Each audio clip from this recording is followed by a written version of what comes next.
Я родился в деревне Крюки, я там вырос, я учился в школе. Я бегал там босиком.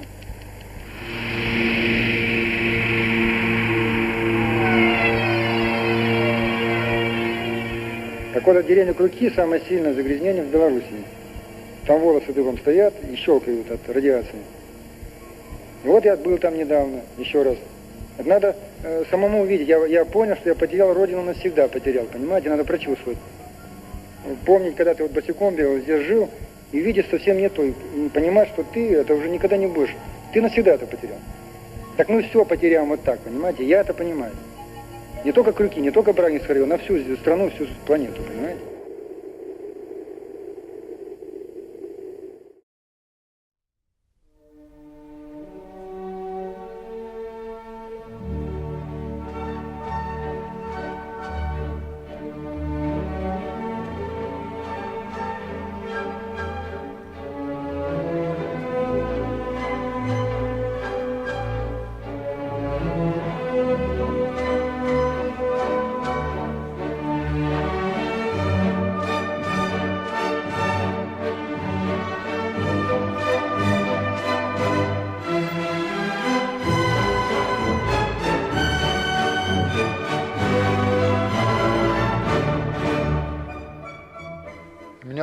My name is Anatoli Yunitski. I will tell you about the transportation systems of the future. Everything that you will get to know is based on the laws of physics.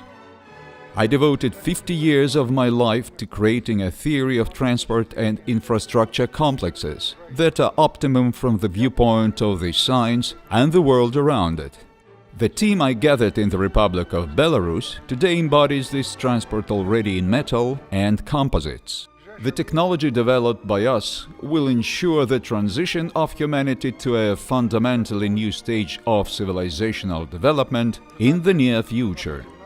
As a result, our earthly technocratic civilization will be able to solve global environmental problems, live on the planet Earth comfortably and safely in harmony with nature. How have I created the optimum transport? My reasoning was very simple. What will happen from the viewpoint of physics if I travel from point A to point B, for example, from Belarus to Brazil, by any type of transport? Railway, a ship, an airplane, a car, or a rocket? Both at the beginning and at the end of the way, I was at about the same altitude above the sea level, which means that as a result of the movement, my potential energy did not change. At both points, I remained motionless relatively to the Earth's surface, which means that my kinetic energy did not change either. Therefore, if the energy state of the cargo has not changed, the useful transport work for its movement will be equal to zero. There is nothing to change and improve in it.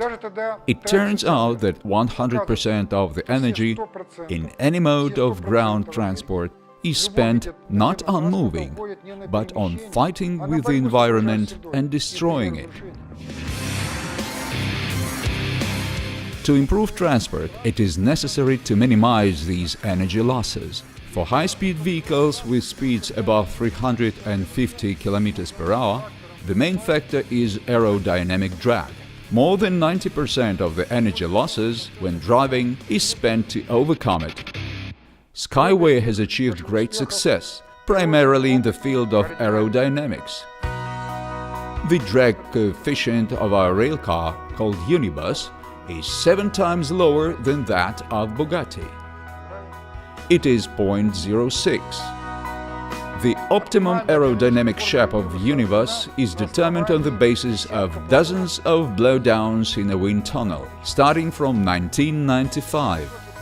Such high rates were achieved also by eliminating the airfoil effect that occurs when driving on the roadway. Air flows around the vehicle moving along the roadway unevenly, above and below, with compression under the bottom and turbulence behind.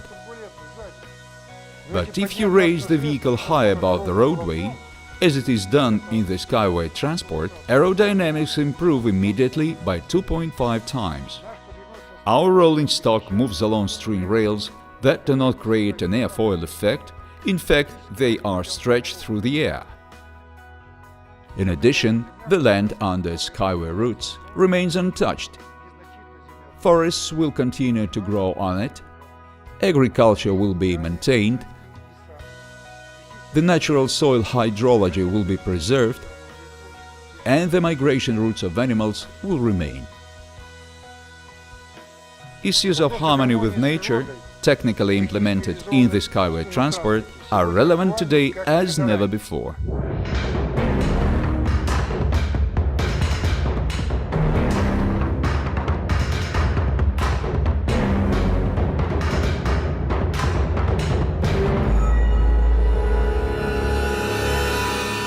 Everyone has environmental problems: greenhouse effect, destruction of the ozone layer and global warming, as well as many other dangers associated with the impact of industry and nature on the biosphere.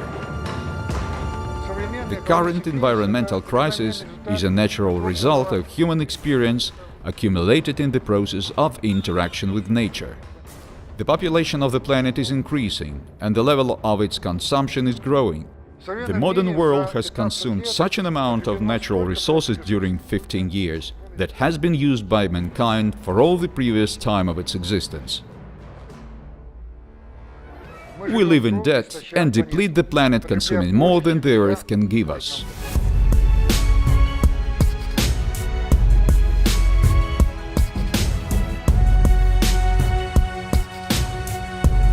There is only one cardinal way out from the current situation.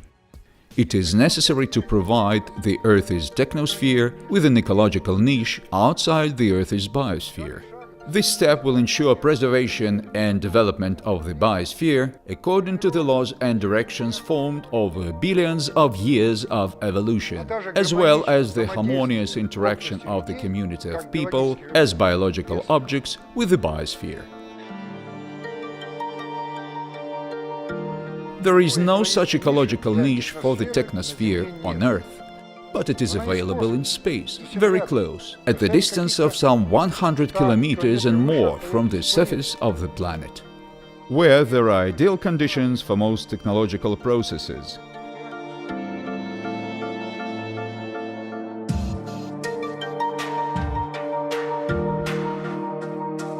Zero gravity, vacuum, high and cryogenic temperatures, unlimited raw materials, energy and spatial resources. To accomplish this qualitative transition, humanity already has all the necessary resources.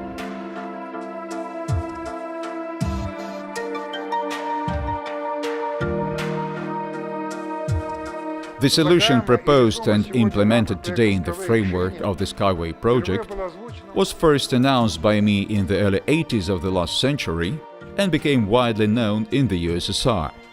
The General Planetary Vehicle is a reusable geo-cosmic transport system for non-rocket exploration of near space. For one flight, GPV will allow to bring out into the orbit about 10 million tons of cargo and 1 million people who will be engaged in the creation and operation of the near-Earth space industry. GPV will be able to go out into space up to 100 times in 1 year. The modern world rocket and space industry, in which trillions of dollars have already been invested, will need about 1 million years to do what GPV can do in 1 year. Environmentally friendly GPV will actually allow implementing the industrialization of near space. This step will open access to fundamentally new industrial technologies through the use of unique space opportunities that are not available on Earth. Translocation of the industry out of the planet will radically improve our common habitat, our common home, the biosphere of the planet Earth.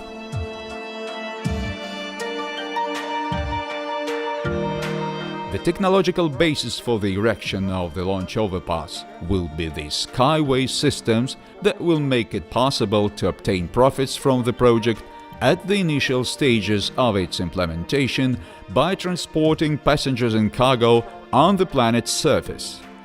Skyway routes will start to earn money. People will be able to build housing along them and develop businesses.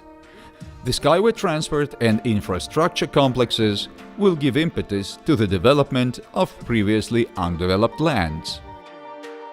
Thanks to the skyway overpasses, the lines of modern informational communications, electricity, water and fertile soil will come to the most remote corners of the planet. Man and nature will finally be in harmony with each other.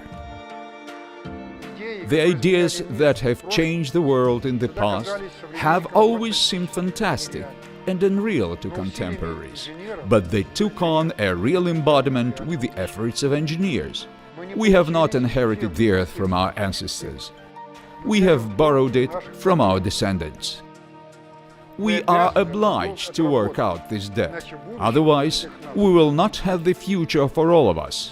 The earthly technocratic civilization will disappear as a failed experiment of the universe.